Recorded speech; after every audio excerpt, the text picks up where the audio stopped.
Hey Greg, it's Mike from Market and Traffic. We connected the other day on LinkedIn and we were going back and forth, and you mentioned you have a product called PowerPlus2 Experience, and you're just asking what some of my thoughts are. And Greg, I was going to type out a long email, but I thought if I could just give you a quick video, it'd be much easier for me to just show you rather than tell you, right? So I'm going to walk through this video in the next few minutes, Greg, and I'm going to take a look at, you sent me two documents, two Word documents here. I have one on screen and your link to your website. So what I want to do, Greg, is walk through. I'm going to point out some things as I go. And Greg, the things I'm doing and the things I'm going to say are definitely straight. I'm not one to sugarcoat things. I'm going to tell you straight as can be, and give you my honest opinion based on things that are working and things that I know work in terms of copywriting and marketing.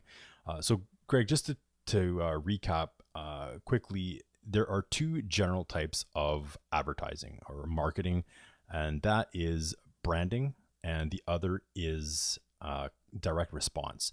Now, I am what's called a direct response copywriter. Basically, what that means is I work with companies to try and sell their products or services. Pretty cut and dry. So the opposite of that is obviously branding. Now, you've probably heard of branding. Branding is for those companies that are well established. They have big budgets. They've been around for many years. Everybody knows who they are. And you just need to mention the name and an image pops into somebody's head. So if you're think Google, think Apple, think Nike, think Ford, think McDonald's. Right? These companies, Greg, they have billions of dollars to spend on advertising, and everybody knows who they are.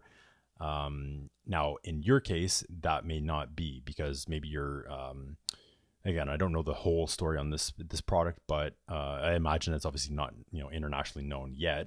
But obviously the goal is to get there, right? So what I'm basically recommending, Greg, is something along the lines of having a product or a marketing piece that is informational, right? You want to obviously educate people because a lot of people don't know about you yet or know about your product yet. And you want to have a piece that is also entertainment. And that what we don't do, Greg, is to fuse those two things together, because what happens is there's so much material, there's so many articles, there's emails, there's websites, there's videos, there's so many things going on, Greg. You need to have something that actually reels people in and grabs people's attention. And that's something that I work on with my clients, and using copywriting to do that. So like I said, Greg, what I want to do is to walk through this, and I'll walk through this document you gave me, and what I'll do is I'll highlight some things along the way, and let's see what we find out here. Okay, so one of the things I noticed when I read through this this document, and I'm not sure how you're using this document, Greg, but in any case, a couple of things I found, definitely some good nuggets of information along the way. As I scroll through, there's some different points, and it almost seems as though, again, if I'm being totally straight, it seems as this it's a bit of a mishmash in terms of some stats were quoted, some first person, some third person conversation. It mentioned obviously the big thing with your product, it seems like, is obviously the team building aspect, right?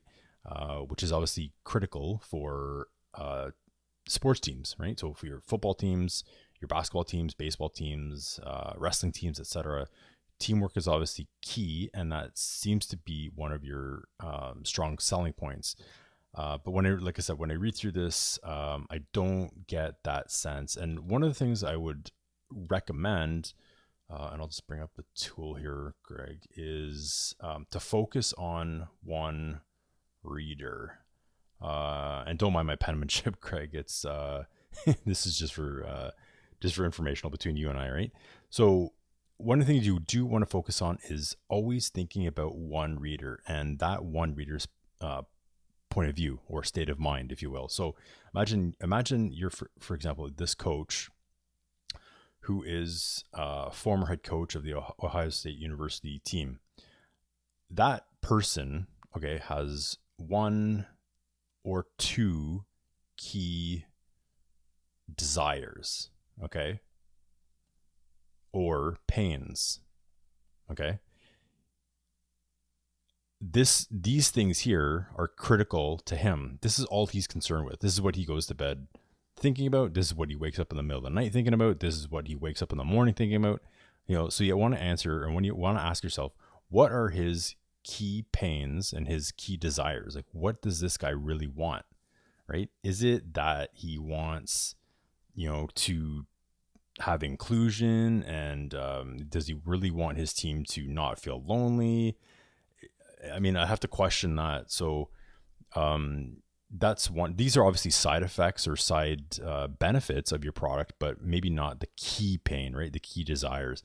And the reason you want to key in on this, and the reason you want to focus on this, is because this is what motivates people to buy, right? It's their key desires, their key pains, and how your product, which is the PowerPlus2 experience or the PowerPlus2 unit, can solve those things, right? So that's what you really want to focus in on. And going back to the one reader, the reason it's important to focus on the one reader is because, again, the person is only this John person is only focused on himself. Okay, he's not concerned with what other people are thinking about. He gets paid to do a very important job, and he needs to be when he's reading something, he needs to feel that you, the PowerPlus team, are speaking to him directly. So that's really key, Greg. So let's keep moving on, and let's take a look what we got here. So like I said, it seems like you have some good bits and pieces of information here. I read obviously some nice facts and figures here, which is great. This goes to serve good proof elements. Okay. One thing I see kind of buried here is this point here. Like, this is really key. All the sports teams in our pilot program became state champions. Like, I mean, that's where you want to kind of list the teams, talk about more of those teams, maybe in a separate piece. Let's see, keep going here. Let's wipe that. And now one thing that kind of throws me off when I'm reading this, Greg, is it says P2P will soon go global and have the potential to transform. Well, again, as a reader, I'm reading this for the first time. Well, does that mean you're coming out soon? Is it available now? Can I buy now? Is it available next month? Like, what's going on there?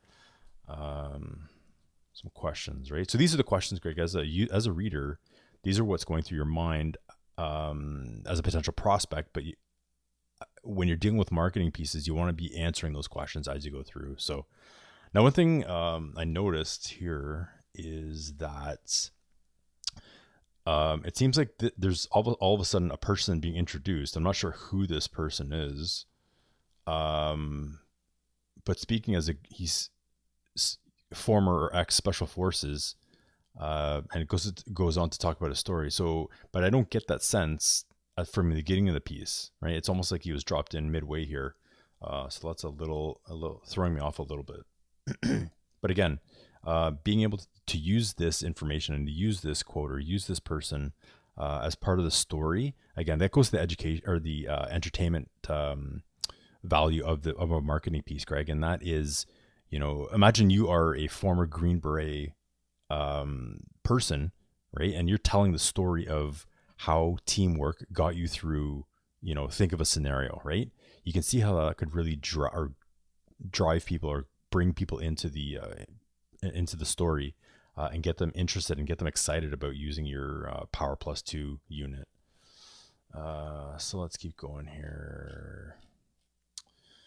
So again, you mentioned some credibility and some testimonials. So let's just flip over the testimonials actually, Greg. Let's see. Testimonials. And yeah, Greg, there's nothing, this is great stuff. Obviously having testimonials is key. One thing I would say is that having more video testimonials is definitely really key, because the reason is credibility. Okay, so one is credibility and two is believability. Okay, people are more believing and they're more trusting of seeing a face, right? They're seeing person actually describing what their issues were and then having used your product, what's their state afterwards, right? So definitely getting more video testimonials is going to be key to getting this going even more, especially from some of these if possible, obviously from some of these key coaches. Like, so when you have a head football coach, when you have, had people from these credible organizations, if you can get video testimonials from those key people, that is obviously a huge plus for you. So yeah, not too much to say in terms of the testimonials, but like I said, just going back to the video is going to be key. So let's flip over to your website quickly here, Greg, and we'll go here. Okay, so I'm just going to bring up your site real quick here.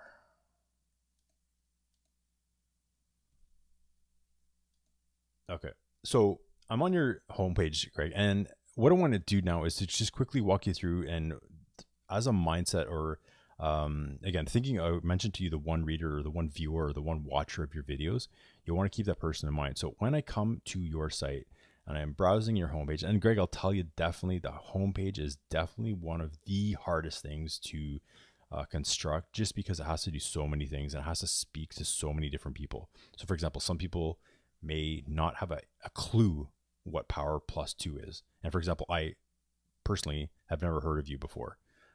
Some people may be familiar with you, right? So your site has to kind of capture all of these things.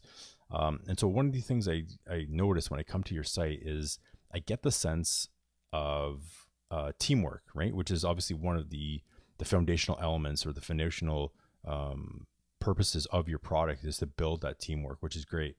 But again, Greg, I got to ask myself is, when I come to your site and I'm thinking about this, and I'm thinking about what is my most burning desire as a coach, as a trainer, as a team owner, is winning, right? And that's the reason. That's why we put all this time into the gym. This is why we put all the effort into training, is to win, right? But I don't see that mentioned anywhere, at least prominently, here on the homepage. Okay, so but when I noticed is when you come to your About Us page, let's just load this up here.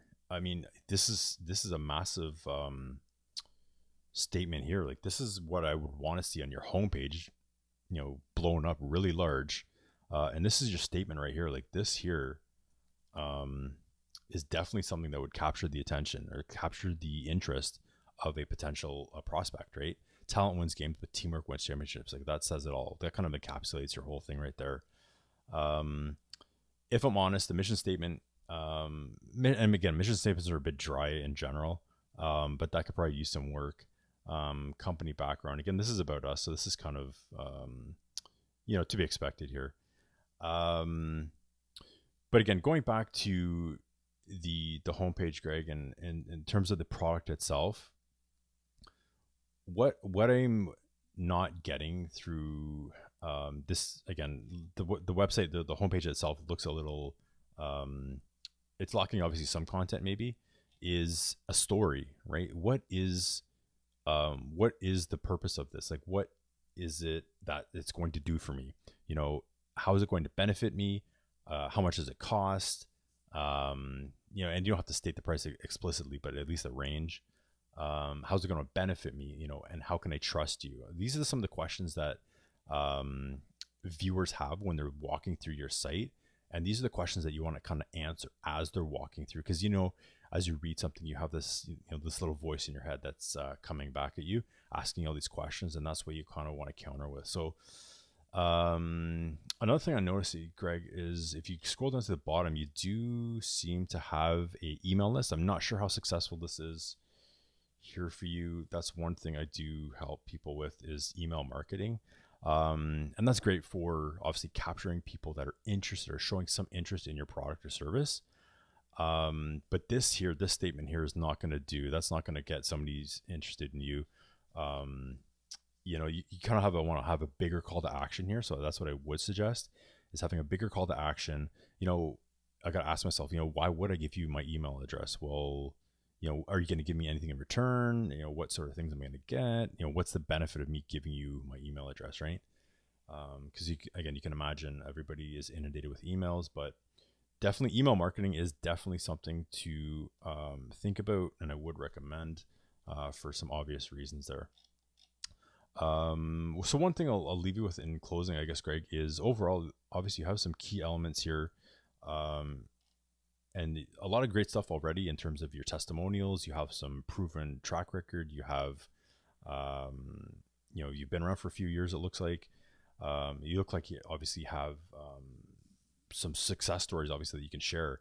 But we want to share those in terms of a story, and that is really what's going to bring people in.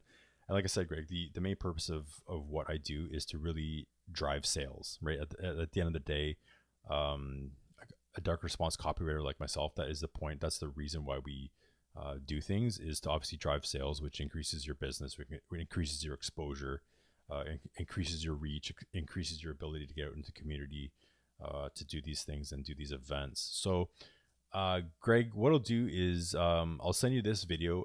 It is a hidden link. It is only accessible by you. Feel free to ask me any questions if you want to get me back to me on LinkedIn. If you want to set up a date and time to chat, I'd love to speak more with you about that.